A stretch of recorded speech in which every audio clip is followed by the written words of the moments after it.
Reminder that this event is being recorded. And thank you for coming to this Inform Your Community Celebrate and Create event. Exciting. My name is Londi Alvarez. My pronouns are she, her. And today I am wearing a brown top.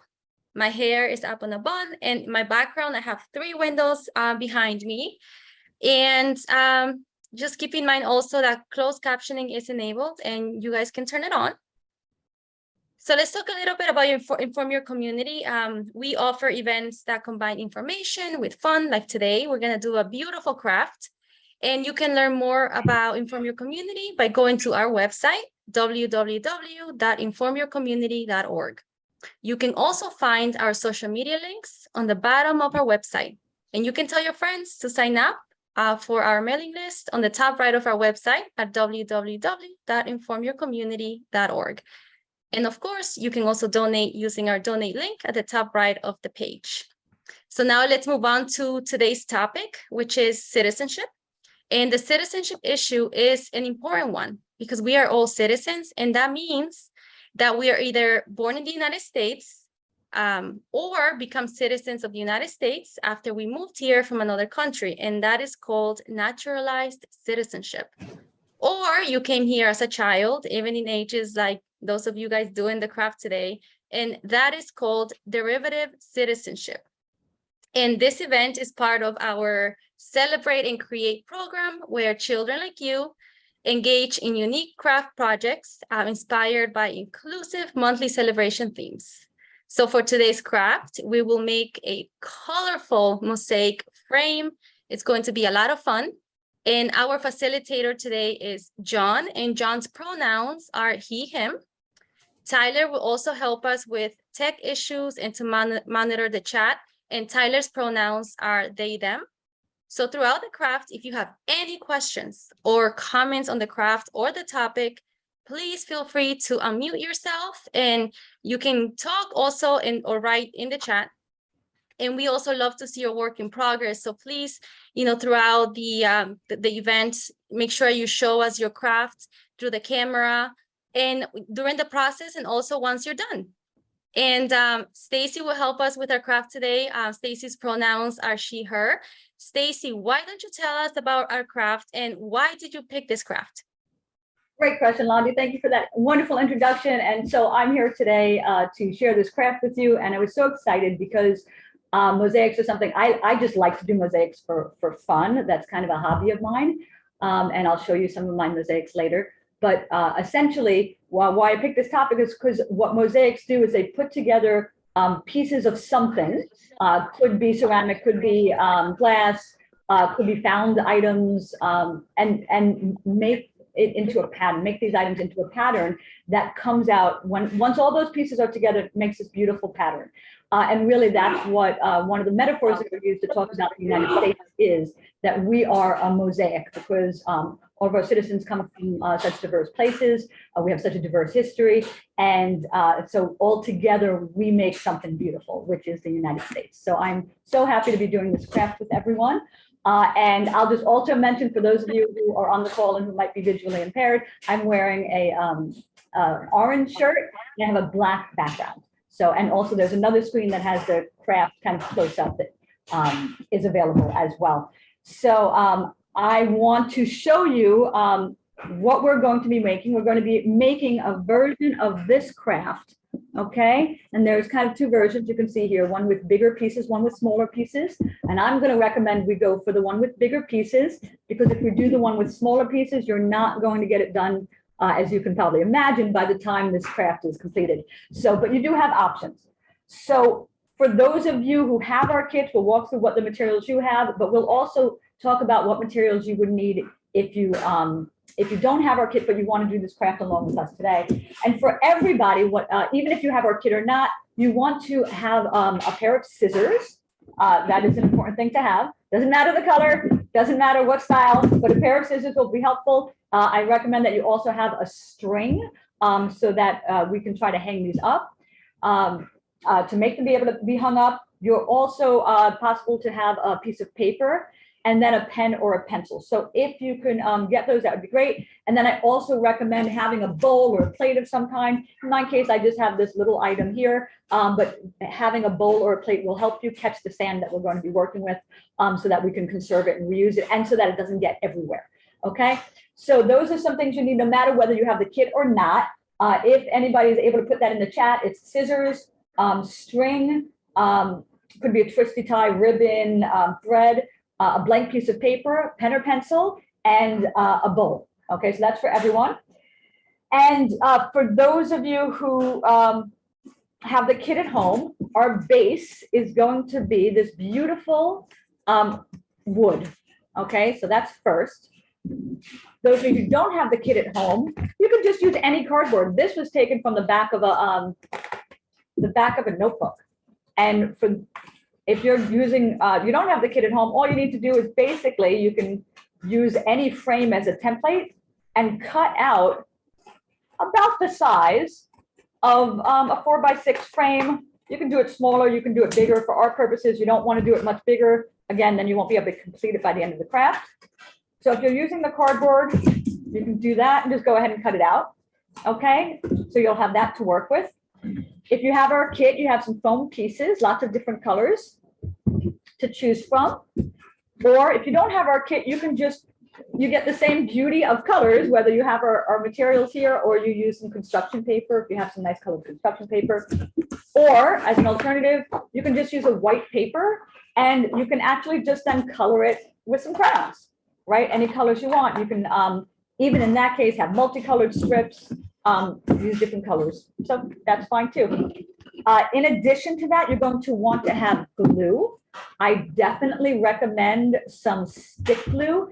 And the reason is if you use a wet glue, it's going to potentially warp the paper. If you're using our kit, foam and wood, wet glue is fine, but then you already have a glue stick if you got our kit. But if you're not using our kit and you're using paper and cardboard, it's much better to have a glue stick so it won't warp the paper that you're working with. And then a final main ingredient of this craft is going to be some sand. With mosaics, you want to have something in a real mosaic. So here's an example of a real mosaic. You would have what they call grouted sand. And basically it's a kind of the compound that holds the pieces together, the glass or ceramic or whatever material you're using holds those pieces together, but it also has a little grit to it because it has some sand in there. So we're going to give the appearance of that kind of grit by incorporating some sand of our own, okay? So you can have some sand. If you don't have our kit though, no fear. Maybe you happen to have sand that you've collected from like going to the beach or something. That might still be a long shot, but if you do, maybe you have it in a bag or somewhere with some seashells. If not, believe it or not, you can use, as long as you're not using wet glue, if you're using the glue stick, you can use salt or sugar. And you can even keep it in the shaker if it's salt, so it's a little less messy. But so no matter whether you have our kit or you don't have our kit, you've got hopefully these materials that you can use at home.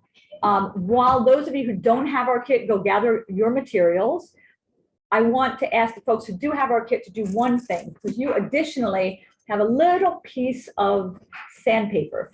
And anytime I'm working with wood with kids, I want everybody to practice using their sandpaper to just smooth out their wood a little bit. And this is a soft wood, so even if there's a splinter there, it's going to break fairly easily. It probably will bend, it won't even break.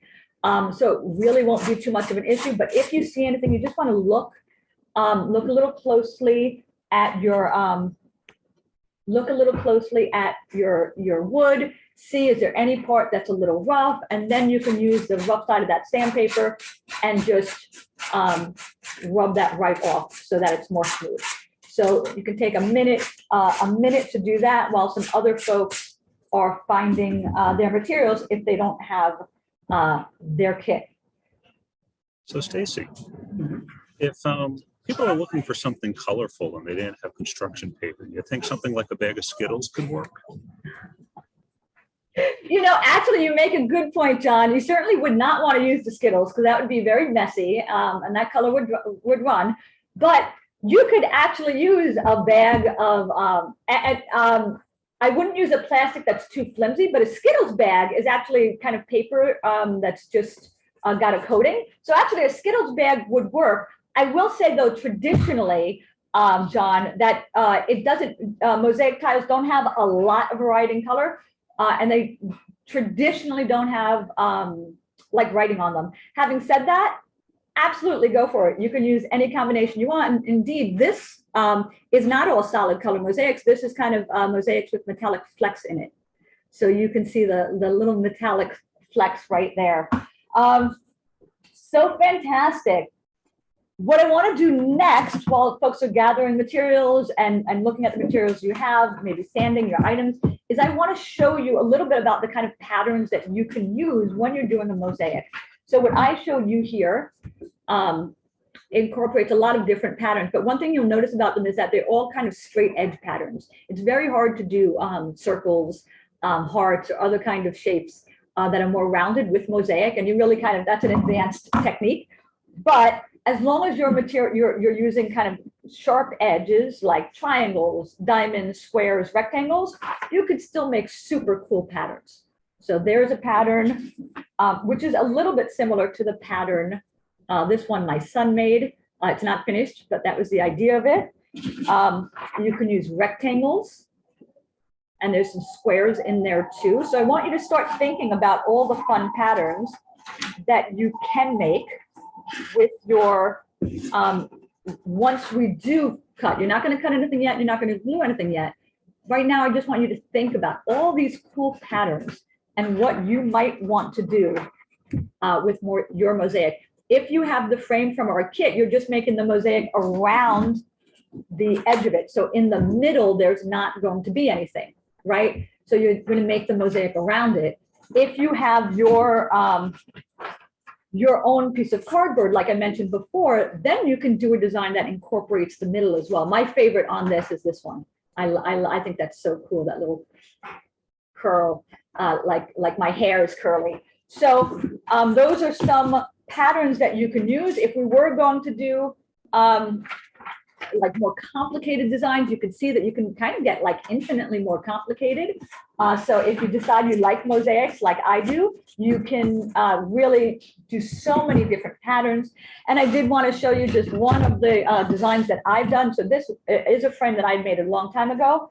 And then this one, which is kind of my signature art that I made using mosaics, is this. And so this is all tile with the grout in between, the sanded grout in between it. And you can see on top, the white is also mosaic, but it blends in with the white grout. One of the things you're going to notice, and this is extremely important, is there's space in between the tiles. That is key for a mosaic. Okay, so there's space in between those tiles. And that's something you're going to have to keep in mind. So while hopefully everyone is now back with their materials, there's a few ways to design a mosaic. You can do it on paper. You can do it with your already material, your cut up materials, and kind of mock it up as you go along on your base, whether it's your cardboard base or your wood base in our case. Or you can design it on paper ahead of time. So if you were going to design it on paper, you can take one of those pieces of paper that maybe you've gotten at this point, take your pencil or pen, and just kind of draw out what you might want your mosaic to look like. And while I'm talking, you can go ahead and start doing that. Keep in mind, we're only going to be using diamond shape or triangle or rectangle or squares or any combination of those.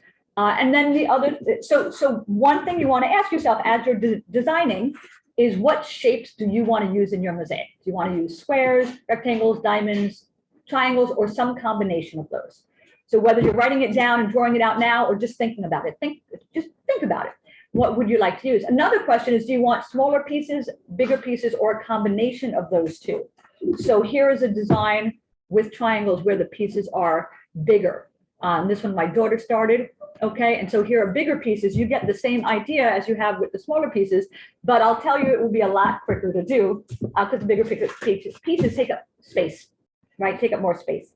So that's one question. Another question is size. So you have shape and size. And then another question for you is going to be colors. So in your kit, you've gotten a few different colors. What colors do you want to use? Do you want to be all the same color? So if you take a look at this one, right, you can imagine an entire mosaic that's just blue and the grout, as the sand in between might look very pretty, right? So, or you can have it where you have it called, it's like color blocked is what you call it, where some parts of it are one color and then some parts are another color, and you kind of have blocks of colors. And then there's this style in terms of color where all the colors are integrated, you kind of just put them randomly wherever you want them to be. And then this is an example of it is all the same tile, it's just the tile has different shades and different colors to it. So if you were doing that Skittles wrapper, it would still look a little varied because you'd have all those different, same material, but different kind of, each piece might look a little bit different. And then in this piece that I had shown you previously, all of it is single color. And it's different types of tile, but each section of it is just one color. As you're designing it, you have an idea of what you want for your colors. If you don't have our kit, you can start coloring in your white paper if you have white paper so that you later on when we cut, you'll have colored tiles. If you don't want to make them colored tiles, you want to just do it with white paper, you can totally do that. That's fine. Solid color white, like on the top of the ceramic, the mosaic of the woman I showed you, right? That'll look just fine too. So you're picking your color, you're picking your shape, and you're picking your size. So those are three very important parts: color, shape, and size. Okay, I'm making a note of that myself. So you have your color, shape, and size. And then the other thing I'm going to suggest to you is to make sure to keep it simple. We want to try to get this done in the amount of time we're allotted. And so the more complicated pieces and shapes you have, the more likely that it's going to take you beyond the scope of our event today. And it's fine if it does. You do what makes you happy. We're just going to teach you how to do it. So I definitely don't recommend that you do the pieces smaller than what these are. These are about 1/2-inch pieces, which for those of you who have our kit, it's about half of the width of the strips that you have. Okay, and for those of you who don't have the kit, I recommend cutting your whatever material you're using, the construction paper or the white paper, into 1-inch strips. You can also do 1/2-inch strips if you want smaller pieces. So right now, just design it. But if you do know the design you want to go with, you can go ahead and start cutting those shapes. So if you have your design, you know the shape and the size and the colors of what you're working on, you can go ahead and start cutting pieces, because that could take a little bit long time if you're doing them small, or if you have to color your own, or you're doing the construction paper. So you can go ahead while you're doing that. But while you all are doing that, and I'm going to do it myself here, I'm wondering if John can tell us a little bit. Londy told us who citizens are. I'm wondering if John can tell us what are the responsibilities of citizens that citizens have. The responsibilities, that's a good one, Stacy. Thank you. Well, all of us have responsibilities as a citizen, and that's similar to the responsibilities you'd have if you're part of any community. Whether it's a member of your class at school or a member of your family, there are things you need to do because you're part of something bigger than just you. As a citizen, we have to do certain things like follow the laws, vote, pay taxes. People love to complain about it, but it's an important responsibility. And complete the census so that we know who's in this country. So just a few of them. But John, what is it? What is a census? A census is a really big project where the government tries to understand all the different people that live in this country and what their needs are. We talked about people don't like paying taxes, but that's really a critical thing because the government uses that money to help the citizens. And the census is a great way for it to determine how to best allocate those funds. And it can be used for different things like libraries, police offices, public schools. All of those are things where the census helps the government figure out where to put that money. You may not benefit from all of them, but there are things that are there in case you need them. You know, one of those things is something called, I don't know if you're familiar with it, John, but something called a social safety net. And I always think that's so important. It's like any net, really. Like if you imagine somebody on a tightrope walking on this like little rope in a circus, and there's always a net underneath them, because you know they may know what they're doing, but every once in a while something, you know, you've got to be safe. So you have the net, right? And that helps protect us. So our taxes go to something called a social safety net, and that's so that no matter what, we can make sure that our citizens, that people in our country are fed, are clothed, are they have a roof over their head, and that's really important. That's something that our taxes go to, and that's the way that the government helps take care of the people that live in our country. Absolutely, and that's like any.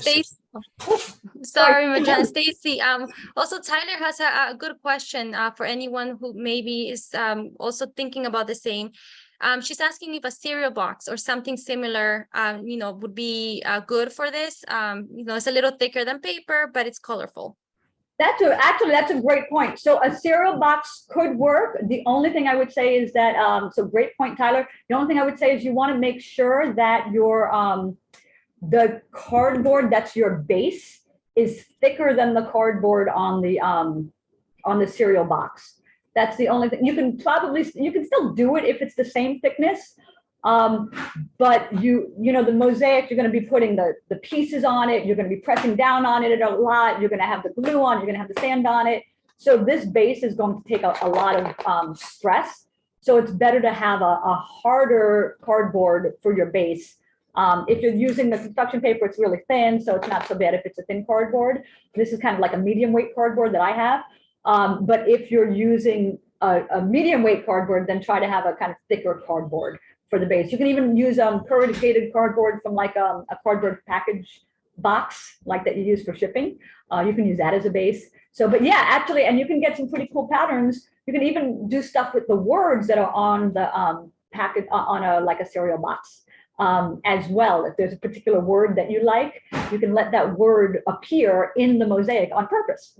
So great question. Thank you for that. And by the way, actually, I'll take a side note before John continues. I know you were about to say something, John, so I'm so sorry to interrupt you. But I did want to say, folks, I was starting to cut, and in my case, I cut green triangles, okay? And the next thing I'm going to be cutting are some red squares. I decided I'm going to do a kind of a holiday. We celebrate Christmas, so I'm going to do a Christmas themed piece for mine. But I just wanted to mention that if you're going ahead and starting cutting. So sorry, John, to interrupt, but great question by Tyler. Skittles bags and cereal boxes, construction paper, regular white paper, all these are fantastic items. I love mosaics because they're frankly kind of easy to do. Okay, John, what were we saying? Well, Stacy, you were talking about safety nets, social safety nets to help other people. And you know, as we were talking, we're parts in lots of different communities, and everybody on this call today is even part of a community. And I love that Tyler is helping all of us, you know, better succeed with different ideas of how we can do the mosaic. So that's a perfect example of a little safety net where a member of your community, whatever community that is helping you. Now, as a citizen, those safety nets are there to help us, just like somebody on this call or somebody in your classroom or maybe an older sibling might do. You know, we help each other. Good citizens are caretakers, not only of the community, our country in this case, but we also look out for each other. That is an excellent point. And speaking of looking out for each other, how is everybody doing? Have we started doing our cutting? How are we working on things here? Let's see. I've got, you may have seen that I changed my mind. So forgive me. I said I was going to do squares, and look what I ended up doing. as I ended up doing triangles instead. Now, doing that with foam and with paper is easy. I would not want to make that mistake if I was doing it with actual glass or ceramics, because those materials are much more expensive. But conveniently, I'm using foam. And so I made a last minute choice to make rectangles instead of triangles on that. So I did want to mention, as everybody's cutting, we're going to start putting these together soon. A few things I just want to mention. You may feel like you don't have, if you have our kit, like you may feel like you don't have enough pieces of the color you want, and that it may or may not be true. For example, if you only had one strip of yellow, that's not going to be enough to cover the whole frame. But probably you just need about 5 strips, maybe less. And the reason for that, and I think everybody got about 8 strips. So the reason for that is because you are going to have the space in between. Okay. And so you want to make sure when we do get to that stage of putting these together, that you are putting that space in between. If you do, for some reason, decide like, oh no, I thought I was going to have enough of this color for this pattern, and I don't, you can always decide, you know what, I'm going to add another color over here entirely. I'm going to add purple, not purple, because it's already on here. I'm going to add yellow over here. And when we actually start putting our pieces on, we're going to start in the middle, and that gives you a lot of freedom to keep it kind of parallel. You know, if you're working from the middle, and then the edges can be changed to be similar to each other if we need to. Okay, so don't worry if you run out of a color, you can always add a color. Other things, for those of you who are particularly crafty, like the big mosaic I showed you, that was a mosaic of a woman. You could do mosaics of lots of things, cats, you can do, you know, houses, you can do your name. I once wrote the word devotion as a mosaic on a box for a present for someone. So you can do so many different patterns with mosaics. It's really a very flexible medium. Like I said, once you get into kind of oval, circles, hearts, things like that, it gets a bit more complicated. So does anybody have any questions on just the cutting or the designing? And if not, let's keep going with the cutting for a little bit. Stacy, I'm not seeing any questions, but oh, I had a thought and it just left. It'll come back. That's okay. Oh, it's back. See, I just needed that moment. We're just about halfway through. I just wanted to do a time check. But while everyone's doing their cutting, you know, we talked about the responsibilities about being a citizen, but what about the rights? If you're in a class or you're in a family, you have rights. What about as a citizen of the United States? Sure, that's true. Fair is fair, John, right? And indeed, there's something called the Bill of Rights. And so this was something that was created really at the founding of our country, to say, here are some rights that citizens of this country have. And so that's very important. There's 10 rights that we have laid out on the Bill of Rights. That's part of our Constitution. What our Constitution does is actually include some other rights that we've added along the way that are just very fundamental. One of those rights that we have, for example, is the freedom of expression.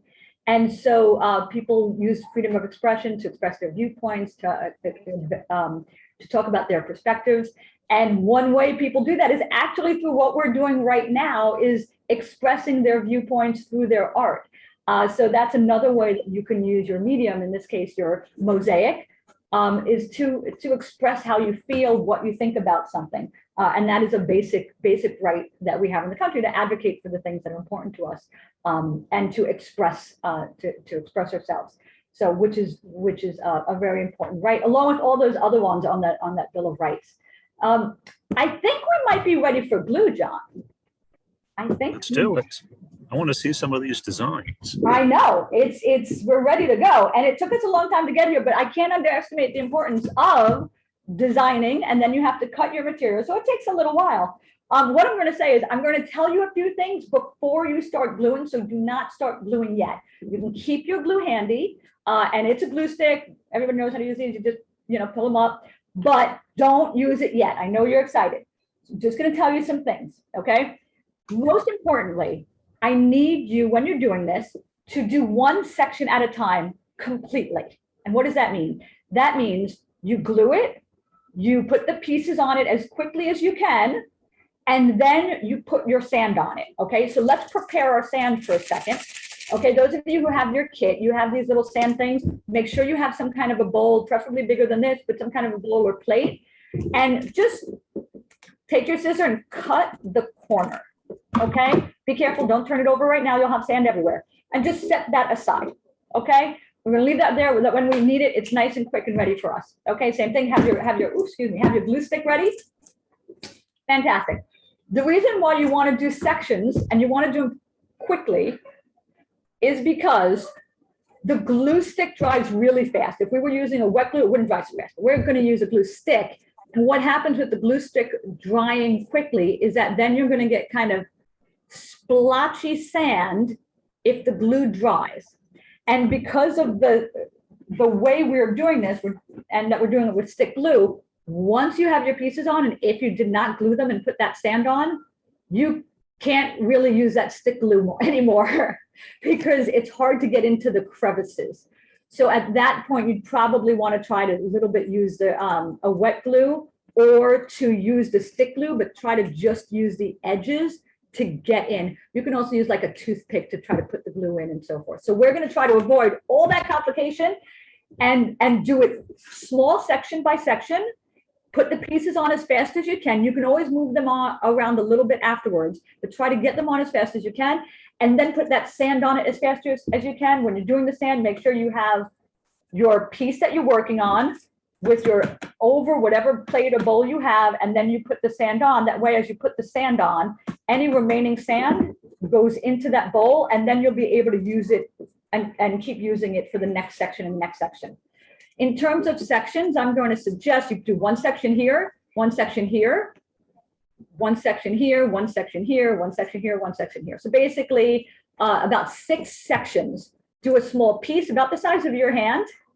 And for littler kids, it really is the size of your entire hand maybe. So the size of your hand, put the glue down, put a lot of glue. You're going to see me do it. I'm going to put a lot of the glue down. You put a lot of glue, it's less likely it's going to dry quick. And then you're going to put the pieces on as quickly as possible. So you'll see how I do it. So don't start it yet, but I just wanted to give you that heads up ahead of time. The other thing is, if you can, start in the middle, okay? And that way you could work your way out. This way, if you do forget any pieces or colors, you can always still make it symmetrical. A large part of doing mosaics is often that they are symmetrical. They don't have to be, but they often are, especially in kind of basic mosaics. If you're not doing a geometric pattern, you are doing some kind of a shape, you can go ahead and start that wherever you want that shape to be, so that you make sure your focus is on the shape. And let's see. Oh, the other thing, very important, is make sure you're keeping that space in between the mosaic pieces, okay? Because that's where that sand's going to go, and that's a hallmark of mosaic design. When you're putting them on, let's see, and this I think is the last thing I might have to say. When you're putting them on, make sure the edges are touching. I'm sorry, not touching, but the edges are, we call this parallel. So like they're not like that, but they're kind of as even as possible, but with space between them. Kind of like 2 legs, right? So they're next to each other, but they're not on top of each other, okay? That's a little bit better than this. But you'll see how it goes along. And what you're going to try to do is just fit in the shapes wherever they fit into your mosaic. If you find yourself with a little section that needs some more space, you know what? You can always cut a new piece to put that there. So now, if there aren't any questions, we can go ahead and get started. I'm going to show you how I do it, but you can go ahead and get started as well. As you're going along, if you have any questions, please just don't hesitate to let us know, and we'll make sure they get answered.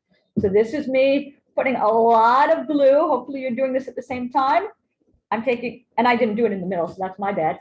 But I'm taking one spot, and I'm putting a lot of glue on it. See how much glue is there? So a lot of glue. Okay, ideally, unlike me, do it in the middle. But I've got that section. And I'm going to do mine a little bit random and a little bit not random. So I'm going to put my green pieces kind of wherever I feel like putting them. So you can see I'm just randomly putting there, making sure to keep space. You want to keep the piece close to the edge, okay? So you shouldn't, yeah, there you go. So put it close to the edge on all sides.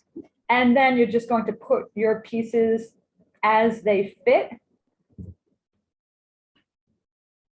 You know, John, I'm so glad we have this this new camera angle we just introduced today. I think this is a nice addition. This is great. I can't wait to see how it comes out. I can't wait to see others. And I know everybody is really excited, gluing on and creating the design that they've been thinking about.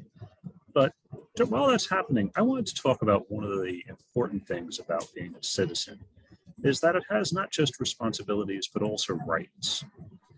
For example, it's not just our responsibility to vote, as we talked about earlier, but it's our right to vote. We as citizens get to vote in elections to decide who's going to be the leaders that are going to help look after our needs and our wants. And that's something that is easy to take for granted living in this country, but there's a lot of countries that don't have that. We can't vote to change our parents. We can't vote to change our teachers. I'm sure none of us would want to. But as a citizen, we can change to vote who's running our country, our state, our city. Just like a student government, where every year you might have the opportunity to vote for students to help represent you in the classroom. We get to control who represents us in the government. And as a voter, our choice matters. We get to be heard by those people in charge. In fact, that's often the best way for them to hear us is who are we voting for and what are the issues that are important to us that they represent. That is a very good point, John. And, it is a right that we have, but it wasn't really a right that we always had. It wasn't until, let's say, 1870 that the 15th Amendment to the Constitution gave African Americans the right to vote. And then fast forward another 50 years, and then women got the right to vote. With the 19th Amendment, I think. Yeah, 19th Amendment. And then fast forward another 50 years, technically 51 years, and people, it was 21 to vote, and then people aged 18 and up were able to vote. So in each of those 50 years, we gave more people as a country the right to vote. So it's something that we've worked on, and now more people have the right to vote. Having said that, it's not the case that it's easy for everybody to vote, and so there's still today some law that we want that who is it? It's the John Lewis voting right of 2021 that's going to expand the rights of citizens even further to vote. To make it easier, because sometimes it's hard if the polls close, and polls are the places that you go to vote, and so maybe the hours of those polls are like short, and so people don't have time to vote if they're working. Some places don't give their employees the day off to vote, and so you've got to squeeze it into your workday. That might be difficult. In some places, they already have multiple days of voting, and they have absentee ballots and things like that helps. But not all places do that. So this new bill is hoping to expand some of those opportunities to give even more people access to being able to use their right to vote. And that's fantastic, because it is really probably one of the most important rights, from my opinion, that we have. And there's some good news. In the 2020 election, according to the census, voting turnout reached its highest level in 3 decades. 60% of people that were eligible to vote voted. Now that's still 40% of people that didn't have their voice heard, either because they chose not to vote, or like you said, there was some barrier in their way. Either way, I'd love it in my lifetime if we can get that to 100%. Oh, that'd be great. That is a great goal. And there's something called, and actually, before I go on to the next thing I was going to say, because you reminded me about a key term that I want to talk about. But before I do that, I just wanted to point out, because as we're doing this, I want to make sure you folks are seeing this along the way. So see how that sand, we'll call it grout. It's not really grout, but it's sand. So see how that grout makes it look like, makes the color pop. And that's really one of the beautiful things about a mosaic is how the grout works with, you'd think that it's the on a mosaic, you think it's the glass tiles, in this case, that are making this a pretty piece of art. But actually it's that contrast between the tiles and the grout that make the tiles pop and really let them be as beautiful as they are. So I did want to point that out. And of course, if anybody has any questions as we go along, and notice I've been just kind of randomly putting these in. The more space you have, the more grout, or in our case, sand, you're going to be putting in there. Make sure you're putting the sand over something, so that here I've collected a whole lot of sand. So I'm going to be able to pour this on later when I run out of my packets. So make sure you collect your sand, and then you keep going. So it doesn't look like we have any questions. If we do, definitely let me know, and just keep going. This part of the process we just keep doing. And I've been sometimes when I need a piece that I wish this was a little bit smaller.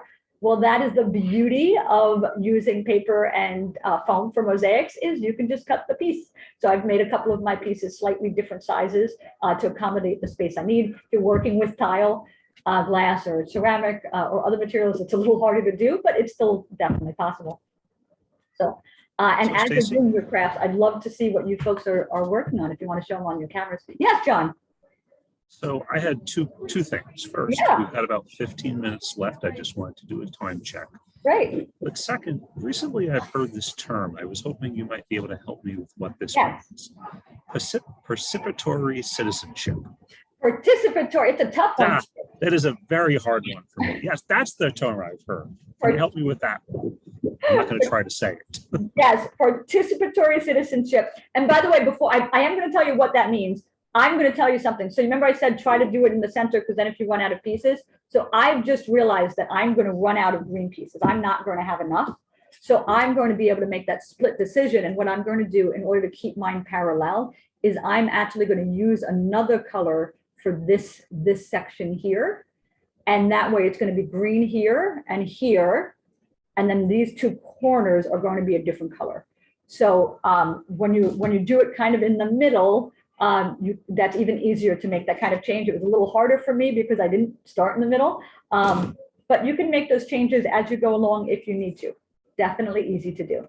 So participatory citizenship. So this is super important. Participatory citizenship is this idea that we all, as citizens, we need to participate in the government, but particularly this is a type of citizenship where you're very active, and that could be making sure you're researching all the elected officials that you're voting for, which all of us should be doing anyway.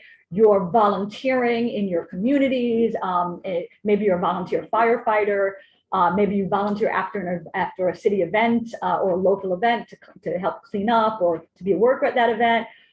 Maybe you even run to be an elected official yourself, and maybe that's in your future. And who knows, it starts as being, class president or, class secretary and class treasurer, one of those roles. And then you end up being, school, president, and then, go on from there. But it's also never too late to participate actively and be a part of elections or run yourself. A lot of people start running later in life as well. So that's what participatory citizenship is about. And really, without participatory citizens, we wouldn't have the government that we have today or the country we have today, because it takes all these people, all of us working together to make our country be what it is. And so participatory citizenship is extremely important, and it's kind of the glue that holds our country together. You can see how important glue holding things together is by what we're working on right now. So let's keep going with this. And if anybody wants to show us what they're working on, that would be fantastic. It doesn't have to be perfect, but you put your camera on if you have a chance. We'd love to see it. If not, that's fine. I can tell you a little bit about how I got into mosaics. What do you think, John? Let's give everybody a chance to share. If you do want to share, you can either just type something in the chat and I can pin your picture so that we can see what you're doing, or just hold it up and I'll be looking at different people who are crafting, and I will share your video with everybody. So just Oh, hold that's it up to the great. camera if you have something you want to show us. That's fantastic. We understand if you're shy, but we'd love to see it. You may not believe it, but I'm shy too. Doesn't always come across. But so Stacey, you were saying, you know, how you got into mosaics. Yes. So, and of course, if anybody wants to share later, feel free. And this is me cutting a piece that I didn't like the way it was shaped for the space I needed it to be in. So I just cut it a little bit. So, so yeah, I got into mosaics because here's another one I'm going to just chop a little bit. I've always been a kind of crafter, but I saw these, I thought they were so beautiful.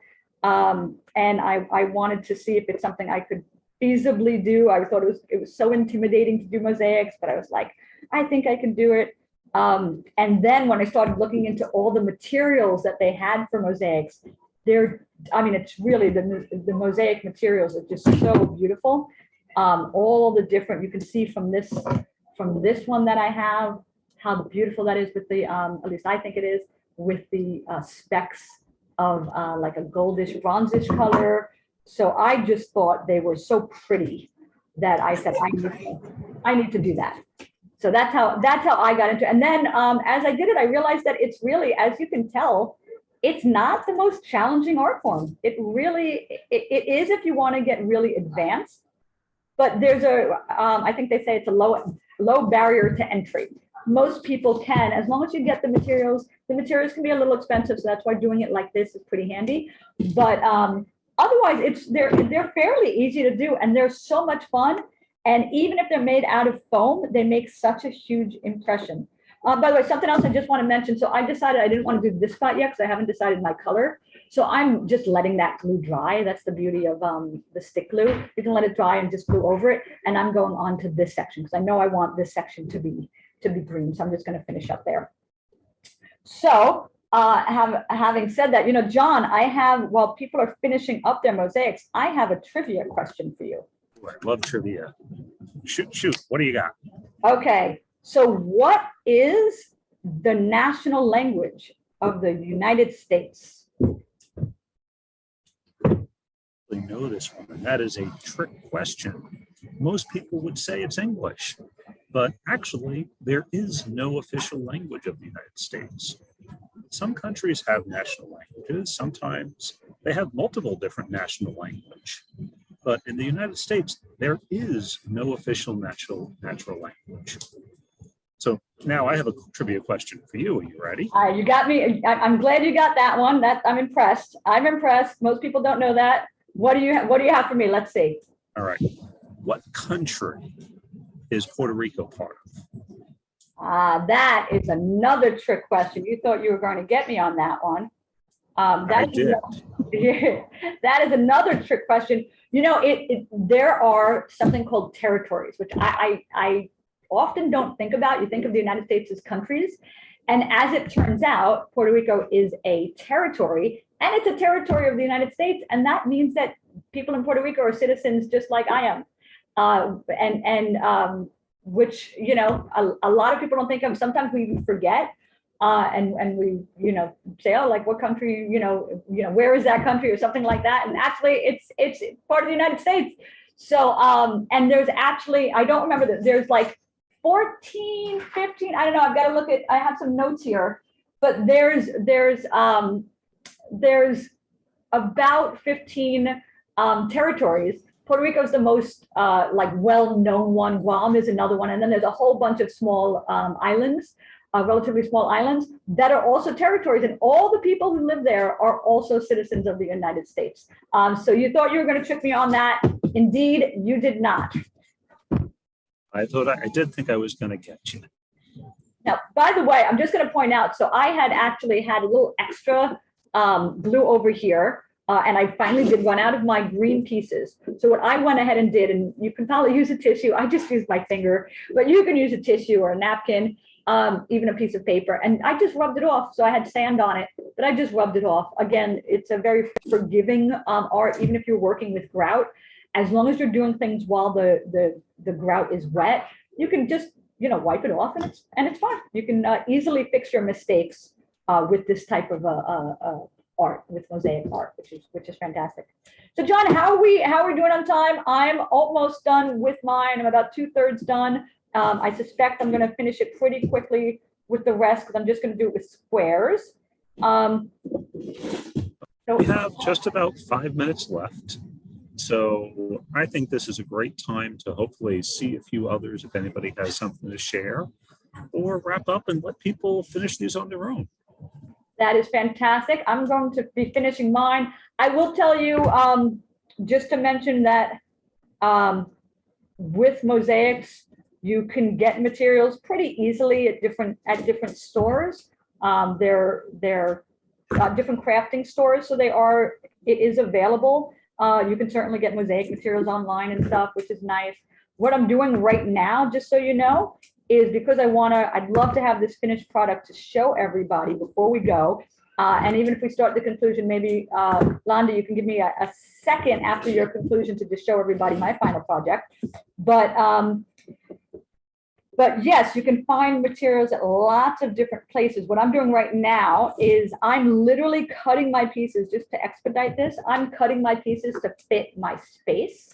So I have a few squares, and because the squares are smaller than what I need, I'm then just cutting bigger than what I need for the space. I'm then cutting some rectangles that will fill in the other spots that I need.